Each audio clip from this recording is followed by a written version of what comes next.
আজকের টপিক হচ্ছে গড় বা এভারেজ। কি জিনিসটা স্যার? গড় বোঝার আগে আমাকে জানতে হবে যে গড়ের বেসিক কনসেপ্টটা কি স্যার। গড়ে একটা সুন্দর করে একটা সূত্র দিয়েছি, সূত্রটা বোঝার আগে আমরা জিনিসটা বুঝি যে গড় জিনিসটা কোথা থেকে উঠে এসেছে। গড় যা কিছু হতে পারে, ধরে নিলাম যে তিন বন্ধু আছে, তিন বন্ধু ভাবলো যে একটা ছোট্ট করে একটা পিকনিক করবে। এবার তিন রকমের টাকা দিচ্ছে, কেউ দিল 50, কেউ 100, কেউ 150।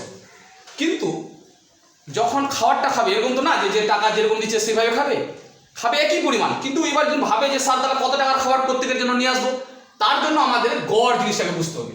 এবার গড়ের সূত্রটা বলছে যে সংখ্যাগুলির সমষ্টি। এখানে কি বসাতে হবে স্যার?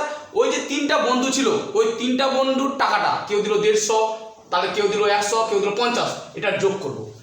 স্যার নিচে যে নিচের সংখ্যাগুলির সংখ্যা, এটার মানে হলো টোটাল কয়জন ছিল?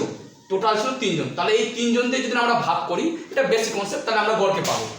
তার জন্য একটা সুন্দর করে আমরা এক্সাম্পল দেখে নিই। বলছে 6টি নারিকেল গাছে যথাক্রমে একটা নারিকেলের সংখ্যা দেওয়া আছে, 6টা গাছে 6 রকম ভাবে নারিকেলটা ধরেছে।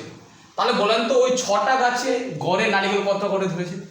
তার জন্য সুন্দর করে আমরা সূত্রটা জানি, এটা বেসিক কনসেপ্টের জন্য দরকার আমাদের। এই নারিকেল সংখ্যাগুলোকে যোগ করে দেবো আমরা। তাহলে 12, 12, 10, 15, 11 প্লাস 31 প্লাস 17। এবার টোটাল নারিকেল গাছ কতগুলো?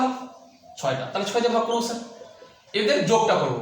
7, 8, 9, 14 আর 2, তাহলে 16, 6 হাতে বাজলো 1, 2, 5, 6, 7, 8, 9, 96, 6। এবার আমরা জানি 16, 6, 96। তাহলে গড়ে কটা করে নারিকেল ধরেছে?